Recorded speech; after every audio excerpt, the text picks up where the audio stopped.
All right, good morning, everyone. Thank you so much for coming. The 2025 National Soil Moisture Workshop is now in session. Thanks again. My name is Peter Goble. I'm the Assistant State Climatologist here in Colorado and your host for the week.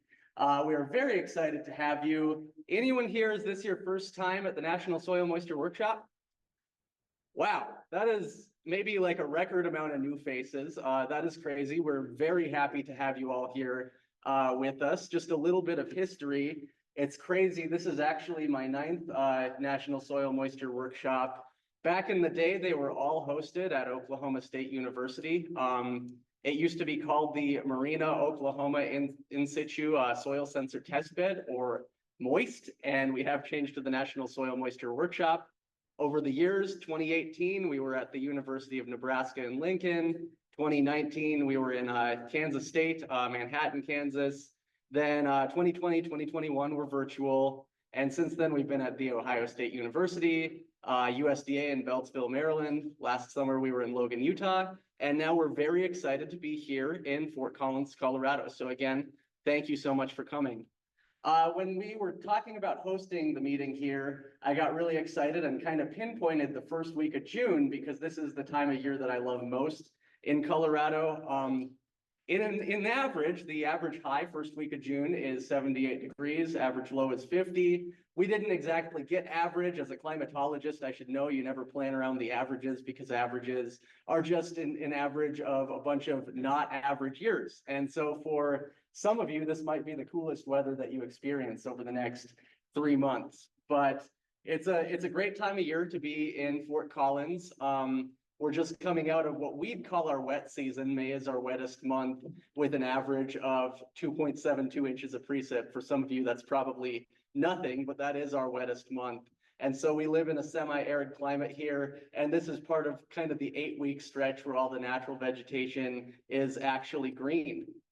I hope your flights in were okay. This is actually the most likely 2 weeks of the year to see a tornado in Colorado. That probably won't happen. More likely is this time of year, we tend to get pleasant temperatures with these pop-up afternoon thunderstorms that come off the hills.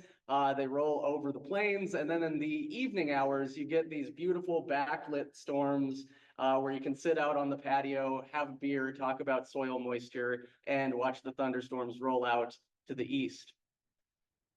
All right, so we've talked a little bit about why this is my favorite time of year here. I'll go ahead and skip that, but things to do if you're looking to have fun here. Of course, people come to Colorado for the outdoor adventures. If you get a little time to hike or bike, I highly recommend it. Walk our beautiful trails. We have many, many craft breweries that have popped up with all the fresh Rocky Mountain water. And this is a great place, again, to sit on the patio and talk about soil moisture. We do have a happy hour this evening at 6 o'clock at the Colorado Room. It's not mandatory, but we certainly hope we'll see you there. You don't have to drink, but you don't have to not drink. So it should be a fun time.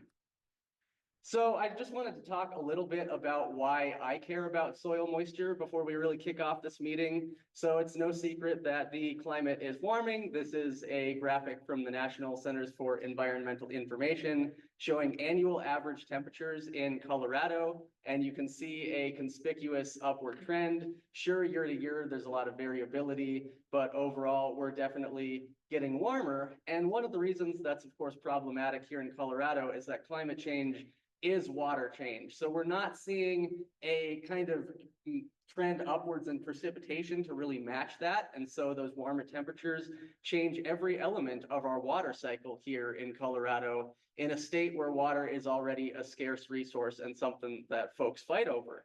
And so, with warmer temperatures, we get lower snowpack and a shorter snow season, earlier runoff.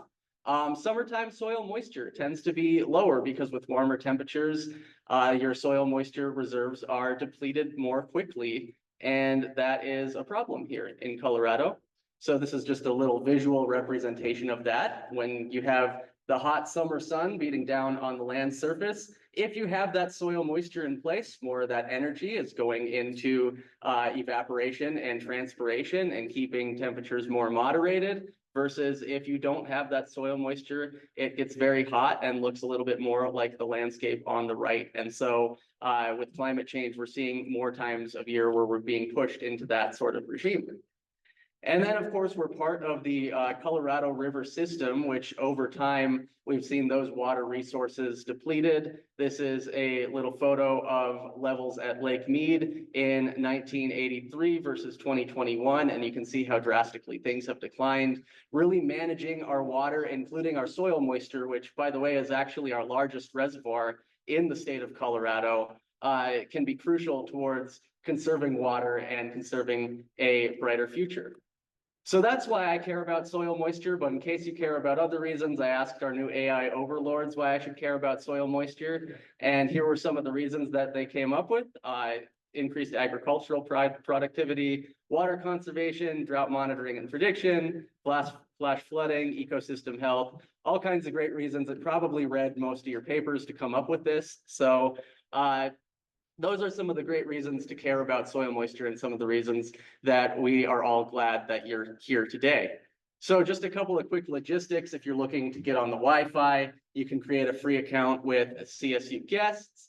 And then bathrooms, let's see, men's room is that way, women's room is that way, or there's another bathroom in the hallway.